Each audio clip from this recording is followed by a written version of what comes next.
Yo, yo, yo, what is up? What is up, YouTube Boxing family? It is IK right here. I'm back with another good video for y'all today. Um, I wanted to talk about the situation with the WBC, ordering Regis Prograis and Jose Zepeda to be next.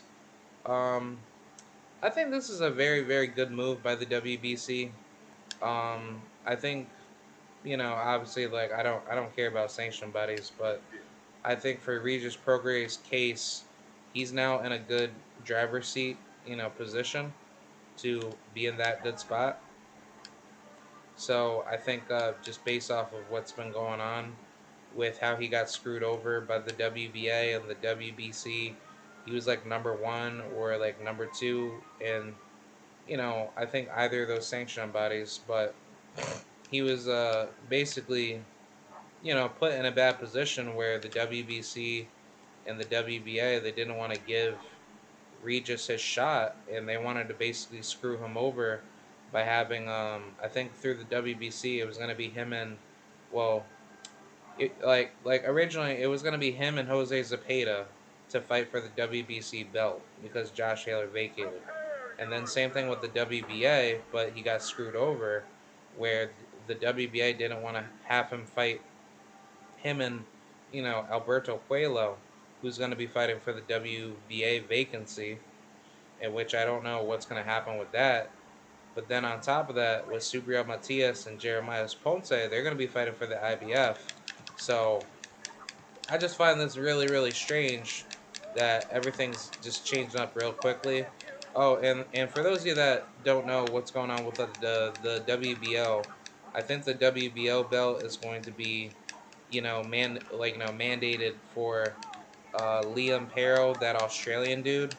So I think Liam, he'll be put in line to fight for the WBO vacancy, probably up against Josh Taylor. I'm pretty sure that's what Josh Taylor is probably gonna do. I think Josh Taylor, he should really get the fuck out of 140 and just let the new competition take over. I don't like I don't like the fact that Josh Taylor is really holding up the division. Otherwise, it's like there's way bigger fights at 147 that he could have easily taken. He could fight him, him and Speedy Rashidi Ellis at 147. That would be a very good fight. I think him and Jerron Ennis, that would be a barn burner fight. I think him and Boots would definitely be like one of those fights where you could easily tell based off of what the style. I think him and Boots would be a really, really good marketable fight. Um, Other fights that I would like to see, I wouldn't mind a fight between him and who's that other guy? Alexis Roca. I think him and Roca, that would be a good, welcome to the division type of fight. And I think him and Virgil Ortiz. Oh, and definitely Conor Benn. Conor Benn versus Josh Taylor, especially in the UK. Scotland versus UK type of matchup. That would be a very, very good matchup. So I think based off of what we could see out of that fight, I mean that would be an amazing sellout, type of fight. And I think Conor Benn, I'm pretty sure he understands what the situation at hand, but he should have been fought Josh Taylor at some point in time, and I think this would be like the right time for Josh Taylor to go ahead and actually fight him.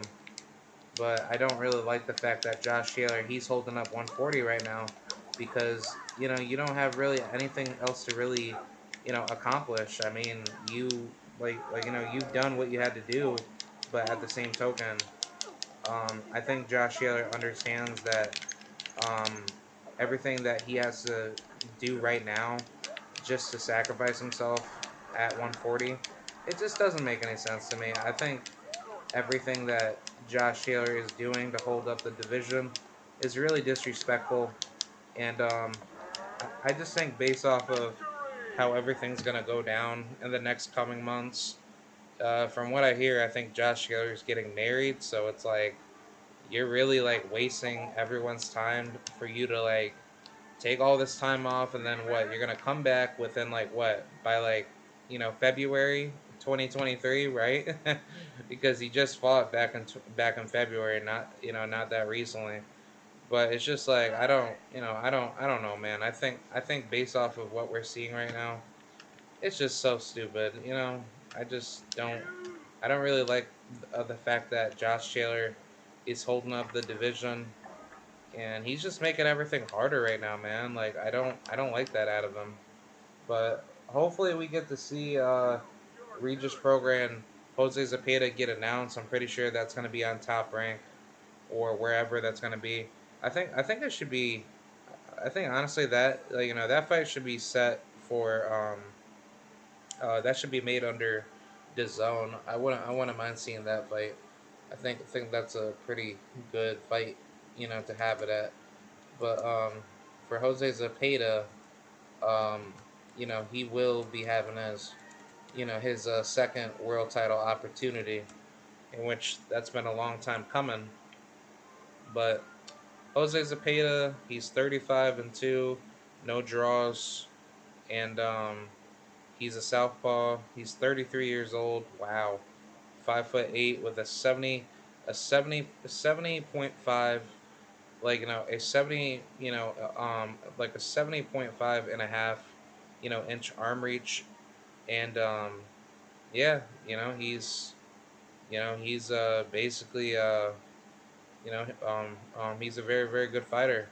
We all we already know with his most recent win against Josue Vargas, that was back in 2021, in which I don't understand why he took all this time off just to wait for the WBC to give you your shot. Like I don't, yeah, I don't really like that. But yeah, he's gonna be facing against Mr. Regis Prograis. That boy that boy out of Texas. Well, actually no, he's from New Orleans, Louisiana, but he resides out of Texas. He's 27-1, no draws. 23 of those wins come by way of knockout. He's only lost one time to Josh Taylor. That was 3 years ago. But ever since then, he's been on a absolute monstrosity of just taking out fighter after fighter against Ivan Rekach, Juan Heraldez, Tyrone McKenna, in which these aren't really high quality opponents, but he definitely came out to just go out there and just dominate everybody. But yeah, this is a good fight. I mean, Jose Zepeda, he's a southpaw, and Regis, he's a southpaw. So, my whole thing of how I see southpaws is like southpaws are the most dominant forces in boxing. I believe southpaws run boxing, but yeah, it's a very tough matchup. I don't really know how I would see this fight go down. I think Regis Prograis has the advantage of becoming a better boxer than Jose Zepeda, but Jose Zepeda, he seems to be on a massive tear with his fights. But the only one fight that I will criticize him for looking really bad in was the you know Hank Lundy, the Henry Hank Lundy fight. I felt like that fight was a really really bad performance out of Jose Zepeda. He looked really shot. He looked very very gun shy. He didn't look like he was really there to fight, and I didn't really see anything good out of that, and I think that's a bad sign to show that the one fight that really took him to the absolute deep waters was Ivan Baranchik, where there was like a combined record of like 6 knockdowns if I'm not mistaken. Zepeda, he was down twice in round one. He was down once in rounds 2 and 5, and Baranchik was down once in round 5, and technically there was supposed to be 7 knockdowns because there was a knockdown that wasn't counted. But yeah, there was a lot of blood being or there was like a lot of leather being thrown in that fight. So Ivan Branjic, I don't really see his career being that much any better. I mean, he's 29 years old, but I don't personally like seeing him continue boxing anymore. I think that's pretty much it for Ivan Barancic. He's a good ass fighter, but he's not like the greatest fighter. So I think that's something for him to like keep himself put at bay with his career. But I'm just not too sure what he's going to be doing for the next coming months.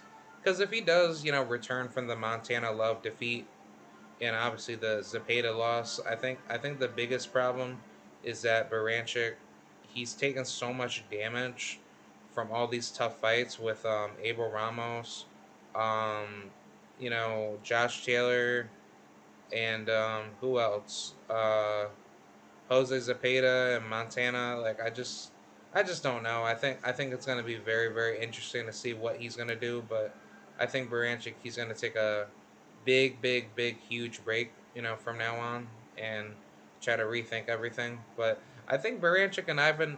Yeah, I think Ivan Baranchik versus Ryan Garcia, should be the next fight to make. Honestly, I think Ryan Garcia, if he can get a Ivan Baranchik on his resume, I will definitely respect that.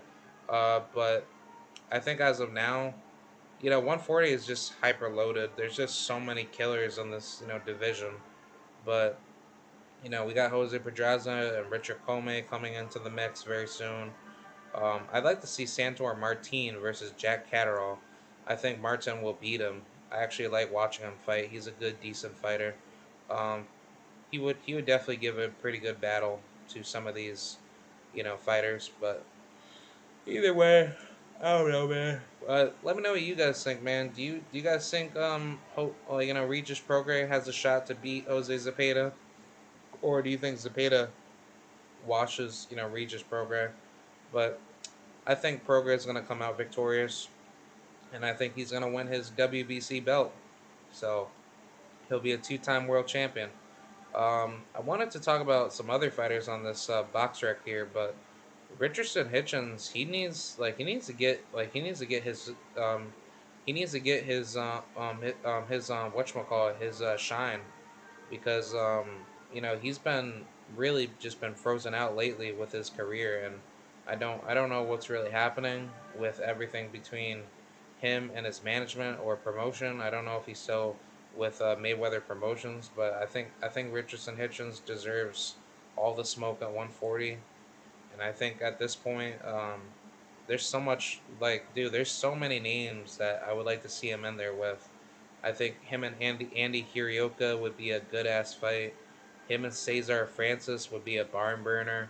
Him and Rancis Barthélemy would be an absolute monster fight.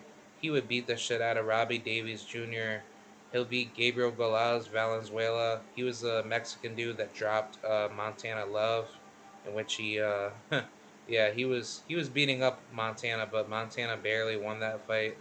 Um, I think him and Liam Perro, that's a good ass fight. I don't think Liam's that good. I think Liam, he's decent, but he's not that good of a southpaw.